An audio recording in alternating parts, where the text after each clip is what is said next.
in love with her, and girls wanted to be her. Yep. I'm talking about Debbie Gibson, and it's been a pleasure watching her career continue and soar from the top of the music charts to Broadway and more. Please welcome Debbie Gibson. So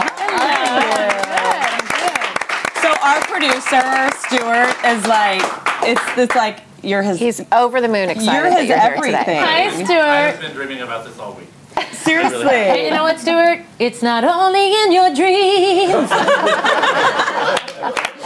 So, Debbie, you have stayed so busy with your career, and you've really kind of taken it into different places that that I know people look at you and just go, wow, she's so incredibly talented. I get bored easily, I think is what it is.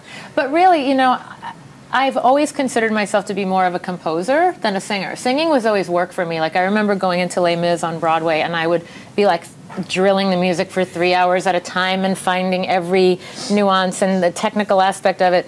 I don't just roll out of bed and sing. So for me to be venturing more into the composing and the arranging and mentoring younger artists and all of that stuff, it's a really cool thing. Like, I don't need to be front and center all the time. They need to get you as a judge on The Voice. Funny you should mention, I'm actually a judge / expert, they call me. Me and Daryl Hammond on a new show called Sing Your Face Off that's coming out. Oh my gosh, I've heard about this show. Yeah. Do we know what channel it's going to be on? Do we know what channel yet? ABC. ABC? Yeah. Oh, okay. Yeah. So let me ask you, are you front and center about motherhood? You know, well, I'm not a mother. And if that's now what you you're said asking, there was a 17-year-old in here. Yes, she's not mine. Oh, okay, I thought that's the beauty of it. I've got, like, you know, kids that I work with, but then I get to send them home to their mothers. Yes.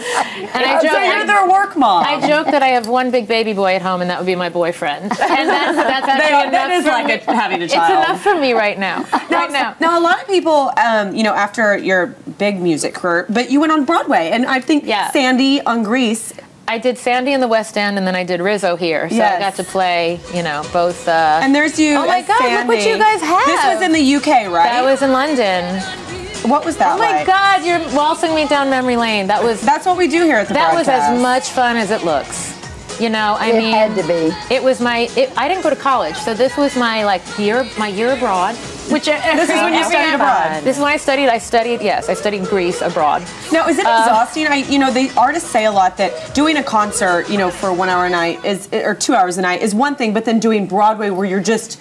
It's so much more exhausting on a different level. Yeah, the word I use for it is relentless. Because the minute you're finishing your show at night, you're thinking about the next day. You're like doing a vocal cool down, and you're sleeping in a steam room, and you're eating a certain way. It's like very, very regimented. And I did about 17 musicals in 17 years. I counted recently. Oh my gosh. You did, really? I did, which is great because now that I actually have a life, like a personal life that I love, I'm glad that I got all of that out. It's like I've checked off almost every role I've ever wanted to play. And now I can live my life a little differently, and there's a little more freedom in my life. It's not as rigid. So I'm having a ball. It's like I'm having the freest, most fun chapter of my life now. Isn't that the way it always is, though? As you hit that certain age, and I imagine that we're probably close to the same age because I worshipped you.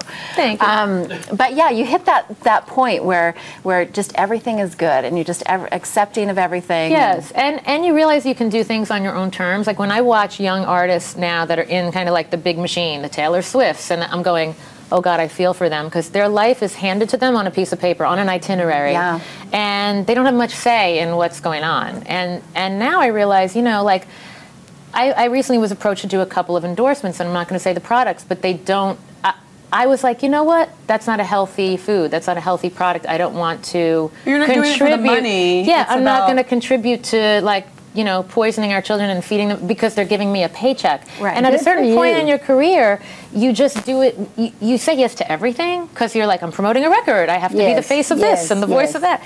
And now I'm like, you know what? Yeah, you don't have to do anything. It's a great place to come from. Did you ever fail at anything, like any role or anything you thought was not your best work? Oh my God. Tell us about your failures. I'll tell you all about my failures. No, but like for instance, you know, I remember auditioning for Chicago on Broadway, and I had been doing Beauty and the Beast on Broadway, and they put me through this 2-part, 2-day audition, and I felt great about it, but at the end, the director said, you know, don't believe, and this is where perception gets in the way, I don't believe that Debbie Gibson could have been in prison for killing somebody, because that's the role of Velma Kelly. Yes, that's right. And so there are things that I've worked really hard for and I didn't get. And so did you just let it roll off and say it just wasn't meant to be? Absolutely. Good. Absolutely. And I did it regionally. And I had a ball. I did it in Boston and I did it in Oklahoma City where I was wanted, darn it. Now, something that you've always been really successful at, that you started at a young age, was composing. You started playing the piano, right, when you were like 5? Yes. And now that has transitioned you kind of into your latest role with Cirque Musica as their composer. So kind of tell us how that kind of collaboration came about. Well, I was doing some symphony dates with Steve Cook, the producer of the show, and we were actually taking the same flight back here. I was connecting and he was landing, and I said, you know, I love working in your show and performing, but think of me as a composer because I know you've got a lot of things brewing. And he said, funny you should mention it, I need 2 original songs for Cirque Musica. And I'm like, when do you need them by? And he basally was like, 4 weeks. Yeah, 2 weeks. They were like written in probably like a week, and then we started on the orchestrations, and I started getting ideas on the plane, ran back and started singing ideas, and yeah, it's only been like 2 months since that conversation, and they're fully produced. There's an orchestra in Slovakia that's already recorded them. I cut the vocals, and my version will be on sale at the show. And then my young friend, Allie Isabella, the gorgeous little girl in the yellow over there, 17? is 17.